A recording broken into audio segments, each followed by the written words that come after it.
जय हिंद। आज अपन पढ़ेंगे Silverman Anderson scoring and Downey scoring. तो चलिए स्टार्ट करते हैं फिर।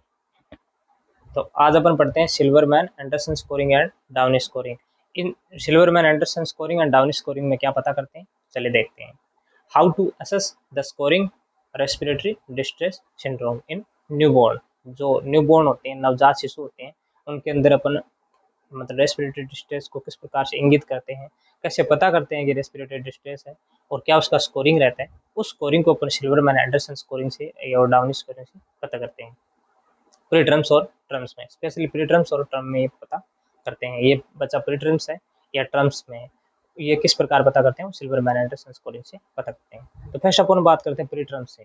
प्री टर्म्स का मतलब जो टर्म से पहले वो 37 वीक कंप्लीट करके जो बच्चा 37 वीक से पहले वो 37 वीक कंप्लीट किया है, तो वो एक प्री टर्म बच्चा है। तो रेस्पिरेटरी डिस्ट्रेस सिंड्रोम, जो रेस्पिरेशन है ना, रेस्पिरेट करने के अंदर उसको क्या तकलीफ आती है, उसको क्या दिक्कत आती है, जैसे ग्रंटिंग है, रिट्रैक्शन है, या उसमें मसल में कॉन्ट्रैक्शन आ रखा है, या नेगेटिव जो प्रेशर होता है वो पॉजिटिव में मतलब कन्वर्ट हो रहा है। तो इस प्रकार का रेस्पिरेशन में डिस्ट्रेस किस प्रकार का आ रहा है वो देखते हैं, और किस प्रकार उस स्कोरिंग से अपन पता करते हैं कि प्री टर्म्स है या टर्म्स है वो देखते हैं। देखो ये बेबी स्ट्रक्चर, ठीक है। अब बात करते हैं टर्म्स की। टर्म्स में बात करते हैं, टर्म्स में जैसे बर्थ एस्पेक्सिया। बर्थ एस्पेक्सिया का मतलब क्या होता है, जो बच्चा अभी जन्मा हो, है ना, अर्ली, मतलब अभी जो मतलब डिलीवरी हुई हो और बच्चा रो नहीं रहा है, नॉट वीपिंग, ठीक है। अब जैसे वीपिंग नहीं हो रहा है, एक्सपोज करो, बच्चा रो ही नहीं रहा है, तो उसके फेफड़े में ऑक्सीजन जाएगी कहाँ से। और फेफड़े में अगर ऑक्सीजन नहीं जाएगी, बेसिक बता रहा हूँ आपको, फेफड़े में अगर ऑक्सीजन नहीं जाएगी तो वो ऑक्सीजन ब्रेन तक नहीं पहुंचेगी। और जिस कंडीशन में जैसे ब्रेन के अंदर ऑक्सीजन नहीं जा रही है ना, तो ब्रेन के अंदर ऑक्सीजन नहीं जाएगी तो ब्लड के अंदर ऑक्सीजन नहीं होगी, तो उसमें जो बाइंडिंग कैपेसिटी है ब्लड की घूमने की, है ना, तो वो नहीं होगी। तो इस कंडीशन में ब्रेन डैमेज की कंडीशन भी आ सकती है, ब्रेन डैमेज हो सकता है, जिसको अपन कई बच्चों को देखा नहीं है क्या, वेंटिलेटर में डालते हैं, उसमें नो रिस्पॉन्स आता है, नो एक्सटर्नल स्टिमुलाई वगैरह, स्टिमुलाई कुछ नहीं आती है, तो उसका ब्रेन है ना वो डैमेज हो जाता है, क्योंकि बच्चे है ना वो जन्मते ही रोते नहीं है। अब रोते नहीं है तो उसके अंदर क्या है कि ऑक्सीजन नहीं जाएगी, ऑक्सीजन नहीं जाएगी तो ब्रेन डैमेज होगा। तो इस कंडीशन में बर्थ एक्सपेक्सिया की कंडीशन आती है। बहुत सारे केस देखते हैं अपन बर्थ एक्सपेक्सिया का, ये है ना, या सेप्सिस, कोई इन्फेक्शन हो रखा है, इन्फेक्शन हो रखा है, एसेप्टिक टेक्निक यूज नहीं करोगे तो इन्फेक्शन होगा। एसेप्टिक जिसमें सेप्टिक टेक्निक होती है ना, सेप्सिस जो इन्फेक्शन होता है, एसेप्टिक मतलब इन्फेक्शन से मारने की जो प्रक्रिया होती है उसको एसेप्टिक टेक्निक होती है। मिकोनियम एस्पिरेट सिंड्रोम, जिसमें फर्स्ट टाइम जो बच्चा स्टूल पास करता है, या है ना, तो उस जो फर्स्ट टाइम जो स्टूल पास करता है उसको अपन बोलते हैं मिकोनियम, है ना। तो उसको एस्पिरेट कर गया हो, मतलब मिकोनियम को एस्पिरेट कर गया, निगल गया हो, तो उसमें भी एक सिंड्रोम कंडीशन होती है, वो भी उसमें ट्रांस बेबीज में देखने को मिलती है, ठीक है। तो उसका पता कैसे करते हैं, तो फर्स्ट अपन है हाउ टू असेस, कैसे उसका असेसमेंट करते हैं, आकलन करते हैं। असेसमेंट का मतलब होता है आकलन, ठीक है, आकलन किस प्रकार करते हैं, ठीक है। तो assess to, how to assess, तो एक स्केल बनाई थी जिसको बोलते हैं सिल्वरमैन एंडरसन स्कोर, जिसके अंदर प्री टर्म्स, जो प्री टर्म्स होते हैं ना समय से पहले, जिसमें 37 वीक कंप्लीट किए हैं, 37 वीक तक की जो प्रेगनेंसी है, मतलब डिलीवरी हुई है 37 वीक पे, तो वो एक प्री टर्म्स है जिसको अपन सिल्वरमैन एंडरसन स्कोरिंग से पता करते हैं। तो फर्स्ट इसके अंदर जो पॉइंट आता है वो होता है अपर चेस्ट का रिट्रैक्शन। अपर जो ऊपर का चेस्ट है ना उसमें रिट्रैक्शन आ रहा है, रिट्रैक्ट हो रहा है ना। बी पॉइंट है वो है लोअर चेस्ट का रिट्रैक्शन, जो लोअर चेस्ट है ना उसके अंदर रिट्रैक्शन आ रहे हैं, है ना। अपर चेस्ट के अंदर रिट्रैक्शन आ रहे हैं या लोअर चेस्ट के अंदर रिट्रैक्शन आ रही है, जी फोर्ट रिट्रैक्शन। जी फोर्ट प्रोसेस होती है ना, स्टर्नम के 3 पार्ट होते हैं, बॉडी होता है, जी फोर्ट प्रोसेस होता है, और मेन्यूब्रियम होता है ना, जिसके अंदर एनजी ट्यूब डालते समय आप उसकी वो लेंथ लेते हैं ना, तो उस प्रकार। तो जी फोर्ट प्रोसेस या मेन्यूब्रियम या बॉडी, इसमें प्रोसेस होते हैं, ये स्टर्नम के पार्ट होते हैं।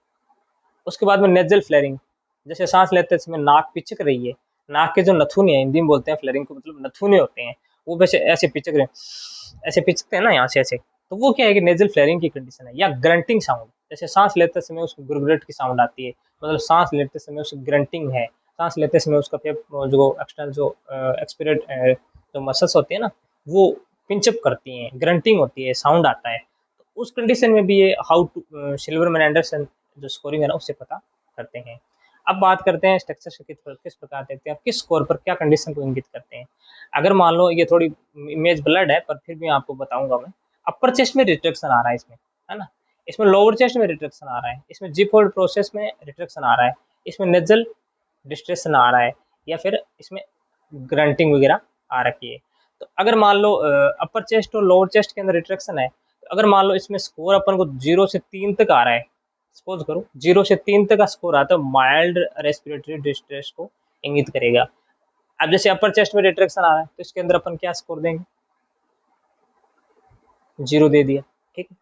फिर लोअर चेस्ट में है तो उसके अंदर अपन ने 1 दे दिया। फिर जी फोर्ड प्रोसेस में तो उसके अंदर 1 दे दिया, मतलब इसमें 1 देंगे। नेजल फ्लेयरिंग है तो इसके अंदर अपन 1 देंगे। ग्रंटिंग वगैरह है तो इसके अंदर 1 देंगे, तो कितना स्कोर आ गया 4 का, ठीक है। या फिर उसके अंदर अपन सेकंड है, ये तो 1 तक का स्कोर था। सेकंड है लेग वगैरह, है ना, या फिर जस्ट विजिबल हो रहा है अपन को, जस्ट विजिबल ही हो रहा है, जस्ट दिख ही रहा है ना। या फिर उसमें जस्ट विजिबल है, या फिर मिनिमल है, या फिर उसके अंदर ओनली विजिबल ही है, या उसको अपन अस्कल्टेट कर पा रहे हैं, सुन पा रहे हैं, है ना। इसमें मार्क्ड है, इसमें भी मार्क्ड है, इसमें भी मार्क्ड है, और इसमें भी मार्क्स है। तो इस प्रकार अगर उसका स्कोर अपन देखेंगे बच्चे का, इंटरप्टेशंस की बात करें तो अगर स्कोर आ रहा है 0 से 3, तो इसके अंदर माइल्ड रेस्पिरेटरी डिस्ट्रेस सिंड्रोम होगा। माइल्ड रेस्पिरेटरी डिस्ट्रेस सिंड्रोम, मैंने जो पॉइंट बताए थे, एक्सपिरेटरी इसमें अपर चेस्ट की मसल्स का रिट्रैक्शन होता है, या लोअर चेस्ट की रिट्रैक्शन हो रहा है, या फिर ग्रंटिंग साउंड आ रही है, या फिर उसमें मान लो इसमें जीफोइड जो रिट्रैक्शन है उसमें आ रहा है, या नेजल फ्लेयरिंग आ रहा है, ग्रंटिंग आ रही है, यह कंडीशन अगर हो रही है, अगर स्कोर आ रहा है इसमें 0 से 3 का, तो माइल्ड प्रोसेस होगी। अगर 4 से 6 का स्कोर आ रहा है तो मॉडरेट रेस्पिरेटरी डिस्ट्रेस प्रॉब्लम होगी। अगर 6 से स्कोर ज़्यादा आ रहा है, इसके मतलब इम्पेंडिंग रेस्पिरेटरी डिस्ट्रेस है, मतलब ज़्यादा रेस्पिरेशन में डिस्ट्रेस है।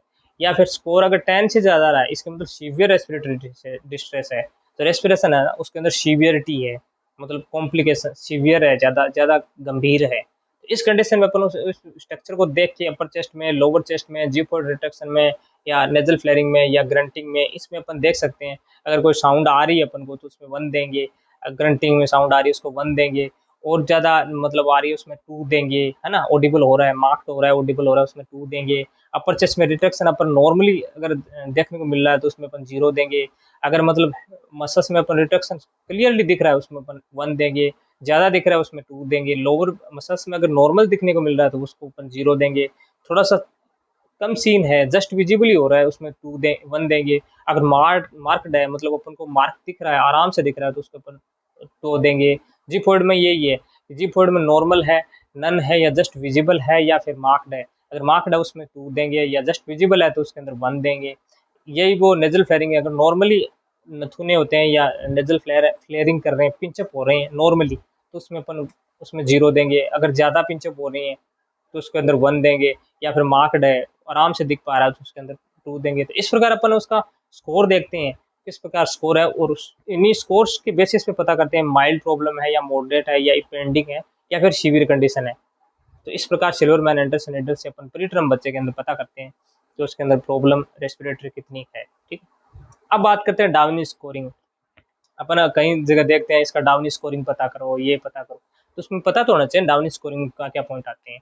तो डाउनी जो स्कोरिंग है पर ये बात कर लें, ट्रम्स में बीच में आता है ये, है ना, जिसके अंदर मतलब 38 वीक 40 वीक तक का समय कंप्लीट कर लिया और ट्रम्स पे हो न्यू बेबी के अंदर। तो फर्स्ट जो इसके अंदर पॉइंट आता है वो है रेस्पिरेटरी रेट, रेस्पिरेशन कितना कर रहा है। जैसे नॉर्मली क्या होता है, रेस्पिरेशन कितना होता है, 40 से 60 होता है, कई जगह 30 से 60 भी दिखा रखा है। अगर मान लो 30 से कम है तो उसके अंदर अपन क्या क्या बोलेंगे, ब्रेडी पनिया। अगर 60 से ज़्यादा है उसके अंदर बोलेंगे टेक्की पनिया। पनिया का मतलब होता है रेस्पिरेशन। अगर इसके अंदर कार्डिया जोड़ दी जाए तो इसका मतलब हार्ट रेट से संबंधित होता है। जैसे मान लो हार्ट रेट या पल्स रेट की बात करें तो बच्चे के अंदर होता है 120, 120 से 140, 120 से कम है, लेस देन 120 है तो इसके अंदर अपन बोलेंगे ब्रेडी कार्डिया। अगर 140 से ज़्यादा है इसके अंदर टेकी कार्डिया। कुछ कंडीशन में 160 भी होता है ना, अर्ली जो न्यू तुरंत जो लेटेस्ट अभी डिलीवरी हुई है। अब 160 से ज़्यादा होगा ना तो उसमें अपन टेकी कार्डिया बोलेंगे। तो रेस्पिरेटरी रेट से इंगित करते हैं, या फिर साइनोसिस जिसके अंदर ऑक्सीजन की कमी आ रही है। साइनोसिस एक होता है सेंट्रल, एक होता है पेरिफेरल साइनोसिस, मतलब नीला पड़ जाता है शरीर को। अपन बॉडी के अंदर अंदर देखते हैं तो उसमें यंग पिंक कलर की, है ना, पिंक कलर की जो बॉडी है ना वो अपन को सीन नहीं होती, उसमें येलो कलर की या नीली नीली कलर की अपन को बॉडी, येलो नहीं मतलब साइनोसिस में नीली कलर की बॉडी दिखती है ना। तो इस प्रकार थर्ड जो पॉइंट है वो है अस्कल्टेट एयर एंट्री, एयर की एंट्री किस प्रकार है, अस्कल्टेट हो रही है नहीं हो रही है वो। फोर्थ जो पॉइंट है वो है रिट्रैक्शन, रिट्रैक्ट कर पा रही है नहीं पा रही है ना। फाइव जो पॉइंट है वो है ग्रंटिंग साउंड, सांस लेते समय उसका साउंड आ रहा है नहीं आ रहा है ना वो। तो इस प्रकार अब एक एक करके देखते हैं। डाउनी डाउनी जो स्कोरिंग है वो देखते हैं। तो डाउनी स्कोरिंग के अंदर score respiratory cyanosis rate, air की एंट्री किस प्रकार है, रिट्रैक्शन किस प्रकार है। तो जीरो स्कोरिंग है उसके अंदर 60 रेट है ना उसकी जो मतलब रेस्पिरेशन की उससे भी कम आ रही है 60 से, तो उसके अंदर क्या क्या देंगे अपन, जीरो देंगे। साइनोसिस है तो उसके अंदर नील नील आएगा। फिर एयर की एंट्री अगर नॉर्मल है तो उसके अंदर जीरो, नन है ग्रंटिंग तो भी जीरो, या फिर नील है रिट्रैक्शन तो भी जीरो। अब वन स्कोरिंग किस में करेंगे, 60 से 80 रेस्पिरेट कर पा रहा है तो उसके अंदर वन देंगे, या इन एयर रूम एयर पे कर रहा है साइनोसिस रूम एयर पे है तो वो उसमें वन देंगे, माइल्ड है तो भी वन देंगे, या अस्कल्टेट विद स्टेथोस्कोप, स्टेथोस्कोप होता है ना जिसमें अपन पता करते हैं साउंड का और इसमें सांस सही तरीके से आ रही है ना, डॉक्टर लगा के देखता है ना पीछे की साइड में और चेस्ट के ऊपर जस्ट कि अस्कल्टेट करता है, तो वो एक क्या है, वो भी एक वन की स्कोरिंग है। माइल्ड है रिट्रैक्शन तो भी वन आएगा। टू की बात करें तो 80 अगर रेस्पिरेटरी 80 की रेट से भी ज़्यादा है तो उसमें अपन दो का स्कोरिंग करेंगे, टू स्कोरिंग देंगे, या फिर साइनोसिस प्रेजेंट है उसमें टू देंगे। मार्क्ड है एयर की एंट्री, मार्क्ड है ग्रंटिंग साउंड है उसमें अपन तो देंगे, या audible with the naked air यानी आराम से बिना स्टेथोस्कोप के भी अपन उसको ग्रंटिंग साउंड सुन पा रहे हैं उसके अंदर दो देंगे।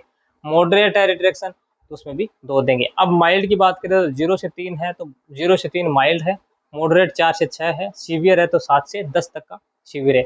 ए score of 10 indicative impending respiratory failure, मतलब अगर स्कोर 6 से ज़्यादा है यानी 7 से 10 के बीच में तो इसका मतलब रेस्पिरेटरी फेलियर हो चुका है। तो ये टर्म बेबीज में ध्यान से देख सकते हो, स्कोर का स्क्रीनशॉट भी ले सकते हो। रेस्पिरेटरी साइनोसिस क्या है, एयर की ग्रंटिंग किस प्रकार है, रिट्रैक्शन किस प्रकार है, क्या क्या स्कोर है और किस स्कोर पे कितना अपन को स्कोरिंग कर पा रहे हैं, वन दे रहे हैं टू दे रहे हैं वो, ठीक है। सीवियर कंडीशन कौन सी है, माइल्ड में 0 से 3 आता है, मॉडरेट में 4 से 6 आता है और 7 से 10 पे सीवियर आता है। अगर 6 से ज़्यादा इसके अंदर इम्पेंडिंग रेस्पिरेटरी फेलियर है। अब बात करते हैं स्कोरिंग पे पता किस प्रकार करते हैं। तो अगर स्कोरिंग अपन 0 से 3 आ रही है तो माइल्ड रेस्पिरेटरी डिस्ट्रेस आ रहा है, माइल्ड प्रॉब्लम आ रही है। अगर माइल्ड प्रॉब्लम आ रही है अपन ने स्कोरिंग करी, ठीक है, डाउनी स्कोरिंग में अगर 0 से 3 की स्कोरिंग आ रही है तो अपन को पता क्या होगा, रेस्पिरेटरी डिस्ट्रेस है इसके अंदर। तो उसमें अपन क्या इसके अंदर ट्रीटमेंट क्या करेंगे, तो O2 बाई हुड, हुड अपन देखा है बच्चे के ऊपर मतलब एक शीशे का सा रखते हैं है ना, तो वो एक हुड है, तो उसमें O2 बाई हुड देंगे, बाई हुड से O2 देंगे अगर माइल्ड प्रॉब्लम है। अगर स्कोरिंग अपन का अपना जो अपन ने स्कोरिंग करी डाउनी से और 4 से 6 के बीच में स्कोरिंग आ रही है तो उसमें अंदर मॉडरेट रेस्पिरेटरी डिस्ट्रेस है, माइल्ड, मॉडरेट और सीवियर। तो मॉडरेट कंडीशन के अंदर मतलब रेस्पिरेटरी डिस्ट्रेस आ रहा है तो उसके अंदर सीपीएफ देंगे। अपने सीपीएफ मशीन देखिए, सीपीएफ का मतलब सीपीएफ क्या होता है, सीपीएफ का मतलब कंटिन्यूस पॉजिटिव एयरवे प्रेशर। अगर अपन को कंटिन्यूस एयरवे के अंदर पॉजिटिव प्रेशर दे रहे हो तो वो एक सीपीएफ मशीन है, और 4 से 6 के अंदर जो स्कोर आता है डाउनी का उसमें अपन क्या है कि सीपीएफ मशीन लगाते हैं बच्चे के अंदर, कैप लगा के फिर उसमें ऑक्सीजन और फिर उसके अंदर ह्यूमिडिफायर से उसको ऑक्सीजन प्रोवाइड करते हैं, पॉजिटिव प्रेशर है ना, एक ऑक्सीजन ही होती है वैसे सीपीएफ में लेकिन ह्यूमिडिफायर करके रहते हैं उसके अंदर। अब बात करते हैं स्कोर अगर 6 से ज़्यादा है तो इम्पेंडिंग रेस्पिरेटरी फेलियर, मतलब स्कोर 6 से ज़्यादा है तो उसके अंदर रेस्पिरेटरी जो है ना वो फेलियर हो गया है, इम्पेंडिंग रेस्पिरेटरी फेलियर। अगर स्कोर 10 से ज़्यादा आ रहा है तो उसके अंदर सीवियर रेस्पिरेटरी डिस्ट्रेस। अगर 10 से ज़्यादा आ रहा है, अब मान लो 6 से ज़्यादा आ रहा है उसके अंदर क्या करेंगे, उसके अंदर वेंटिलेटर लेंगे, वेंटिलेटर वेंटिलेटर पर बच्चे को रखेंगे। अगर 10 से ज़्यादा रहा था उसका मतलब सीवियर रेस्पिरेटरी डिस्ट्रेस है, मतलब बहुत ज़्यादा रेस्पिरेशन में डिस्ट्रेस है, उसकी सांस लेना बहुत ज़्यादा दिक्कत है, तो वेंटिलेटर का भी यूज लेते हैं, वेंटिलेटर का यूज लेते हैं। अब बात करते हैं डाउनी स्कोरिंग में। तो डाउनी स्कोरिंग में बात करें तो 9 डे का बच्चा है, 9 दिनों का बच्चा है, ओल्ड है, फुल टर्म्स है, है ना, 38 से 40 वीक का है। लेट ऑनसेट है, सेप्सिस की कंडीशन है, सेप्सिस हो गया तो डाउनी स्कोरिंग करते हैं। तो डाउनी स्कोरिंग में क्या करते हैं, बाई रेस्पिरेशन रेट 62, यानी रेस्पिरेशन की जो रेट है वो 62 से ज़्यादा है तो स्कोरिंग क्या देंगे, 1। अगर रेस्पिरेटरी रेट 62 से ज़्यादा है तो 1 देंगे। नो साइनोसिस, कोई भी बॉडी का कोई भी पार्ट नीला नहीं है तो 0 देंगे। एयर एंट्री डाउनी के अंदर एयर की एंट्री हो रही है तो उसके अंदर 1 देंगे। टोटल स्कोरिंग लेस देन 6 है, अगर अपन का जो टोटल स्कोरिंग है, पूरा जो स्कोरिंग है टोटल है उसमें लेस देन 6 यानी 6 से कम है तो रेस्पिरेटरी जो रेट है वो डिस्ट्रेस की इंगित कर रही है, मतलब 6 से स्कोरिंग कम है तो वो रेस्पिरेटरी रेट को इंगित कर रही है। ठीक है, इस प्रकार आज के टॉपिक में अपन ने पढ़ा कि डाउनी स्कोरिंग क्या है या फिर सिल्वरमैन एंडरसन स्कोरिंग क्या है। उसमें अपन सिल्वरमैन एंडरसन स्कोरिंग से प्रीटर्म्स बच्चे के अंदर सिल्वरमैन जो सिल्वरमैन पढ़ी थी अपन ने, सिल्वरमैन एंडरसन, तो उसके अंदर प्रीटर्म्स जो बच्चे हैं समय से पहले हुए हैं उन बच्चों के अंदर अपन उसमें पता करते हैं कि रेस्पिरेटरी ग्रंटिंग क्या है, अपर चेस्ट रिट्रैक्शन क्या है, लोअर चेस्ट रिट्रैक्शन क्या है, ठीक है, ग्रंटिंग साउंड क्या है, ठीक है, तो वो क्या साइनोसिस क्या है, तो वो उसमें सिल्वरमैन एंडरसन स्कोरिंग है ना, उसे प्रीटर्म बच्चे के अंदर अपन को देखते हैं जिसमें 37 से कम है। डाउन स्कोरिंग से क्या करते हैं, जो ट्रम्स बच्चे हैं 9 डे का ओल्ड बच्चा है उसमें साइनोसिस की एयर की एंट्री है ना, तो इस प्रकार अपन डाउन स्कोरिंग से पता करते हैं ट्रम्स बेबीज में, और सिल्वरमैन एंडरसन स्कोरिंग से पता करते हैं प्रीटर्म्स बच्चे में। इस प्रकार अपन को मतलब एक बेसिक आइडिया लग जाता है कि इस बच्चे को सीपीएप में रखना है, वेंटिलेटर में रखना है, या उसको ओनली O2 प्रोवाइड करनी है, किस प्रकार उसका मैनेजमेंट करना है। तो इस प्रकार सिल्वरमैन एंडरसन स्कोरिंग और ये डाउनी स्कोरिंग से पता करते हैं कि प्री टर्म्स में या टर्म्स बच्चा टर्म्स है या प्री टर्म्स है, किस कंडीशन में रेस्पिरेटरी डिस्ट्रेस है या नहीं है, क्या स्कोरिंग है और किस कंडीशन में किस प्रकार का मैनेजमेंट करना चाहिए। तो आज बेसिकली आज के टॉपिक में अपन ने पढ़ा कि respiratory problem Silverman Anderson scoring Downey scoring में। तो अगर वीडियो से कुछ भी सीखने को मिला हो तो वीडियो को लाइक शेयर करिएगा, अगर चैनल पर नए हो तो चैनल को सब्सक्राइब करिएगा। Thank you so much.